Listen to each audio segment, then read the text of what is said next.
This video is brought to you by the Crafts channel in association with Sizzix. For more information, visit www.sizzix.co.uk. Hello and welcome to the Crafts channel in association with Sizzix.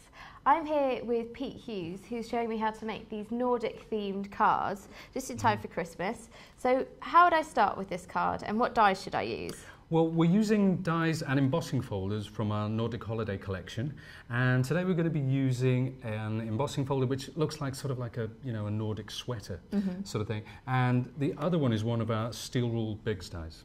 So I'll show you how we create the background first, and I'll take my embossing folder and simply slip this ivory card into the center like so. Then I'll take my two cutting plates. And I'm going to be using my multi-purpose platform, but you could equally use the solo platform and shim. Okay. These are completely compatible. It doesn't really matter which one you want to use. Okay. So that's there, like so, and I'm going to simply slide it into the mouth of the machine and turn the handle. And of course with the Big Shot you can put it in from either end. Yeah. It doesn't really matter. So I'll wind that through. Nice and gently. And does the collection, it consists of all kinds of dies then? Yeah, but it's very much Nordic themed. So, so there's a lot of snowmen, there's a lot of baubles and stuff like that. Okay. But it does give you that kind of Scandinavian look. Very minimalist, I think. So but it all ties in together as well. Absolutely. Which is brilliant. Everything works together. So it doesn't matter which ones you mix and match, they're always going to come out perfectly.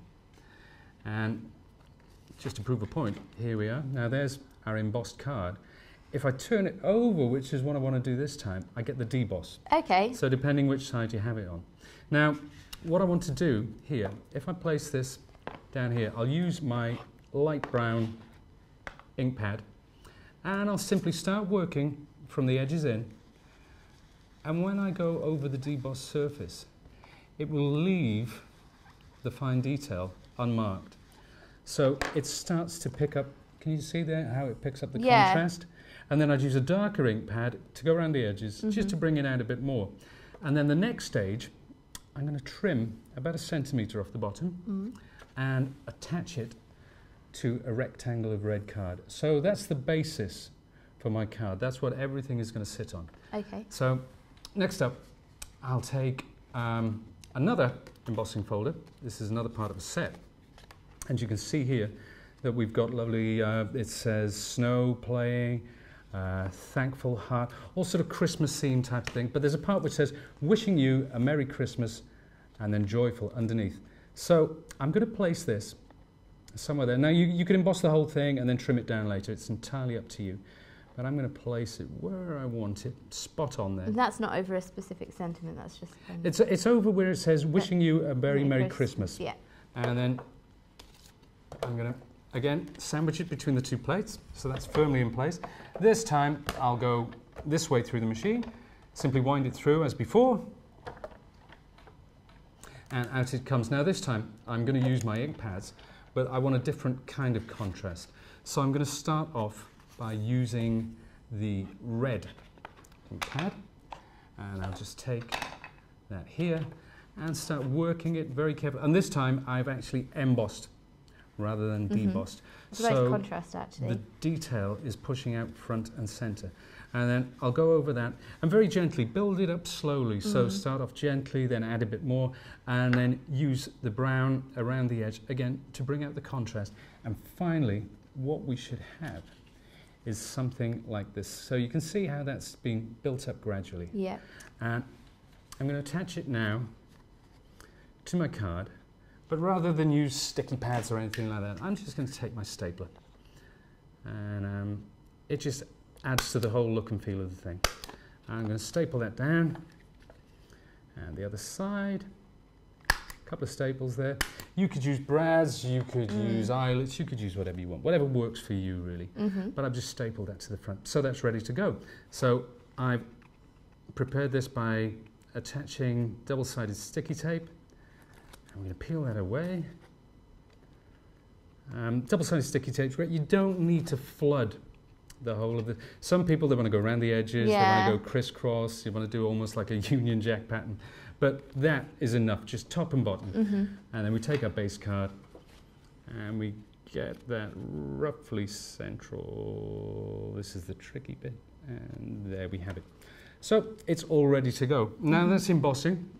Of course, the main feature of our card is the Biggs die wreath. So that's a wreath, and we get all the other elements with it. We get the tag, we get the heart, and we get the bow.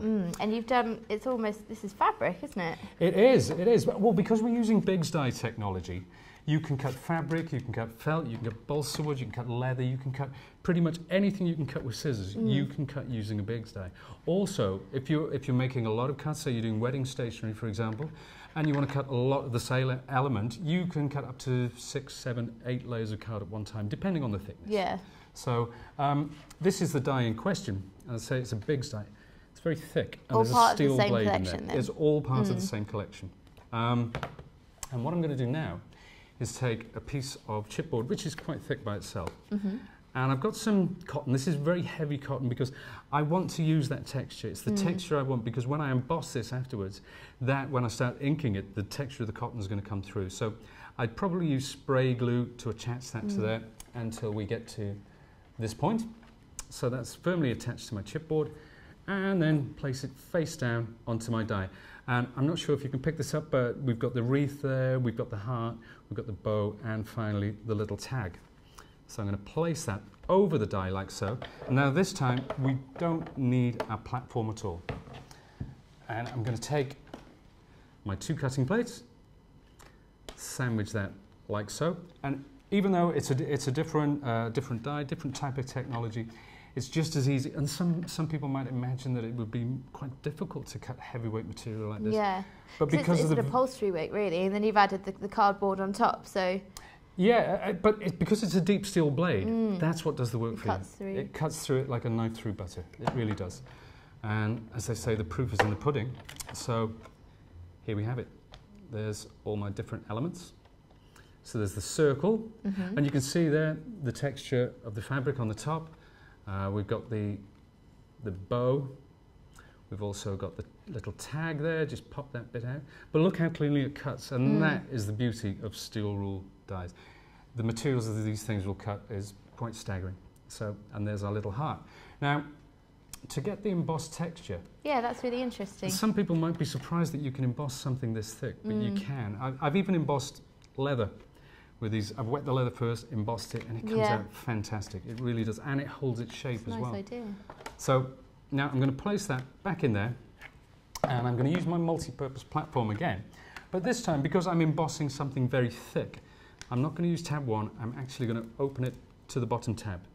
So that's for using embossing or cutting thicker materials. So there, again, sandwiched between my 2 cutting plates, into the machine, and just wind it through. And actually, even though we're embossing rather than cutting, there's just a slight touch more resistance there. You'd think it would be in the cutting, but not. But it's still very easy to do. And now what we've got, let's take a look at that. But not only have you got the emboss, you've also got the texture of the fabric coming through. Yeah. So when I start to ink that up, I like the way the edges kind of go a bit. well, yeah, and that's deliberate. The edge, because we've just spray glued it down, the edge frays, and I actually encourage the fraying because it makes it look more naturalistic. And if you look at, you know, Scandinavian and Nordic themed Christmassy type stuff, it's always very natural. These a lot of natural materials, very simple, never overdo it. So I'll bring that to the fore there. And the colours are quite muted as well. You haven't got anything that's too bright. Absolutely, you don't want to go over the top with these. It's a very small colour palette, and just to get the best out of this, you don't want to be getting really gaudy. You know, which means you don't need much either. You don't need much at all. You really don't. A very, very basic colour palette. And you can see there that we brought out the contrast on the edges with the brown, and we started to let this fray around the edge. And then I'm going to do that with all my different elements, my bow, my tag, and my heart. And I'm going to attach them together.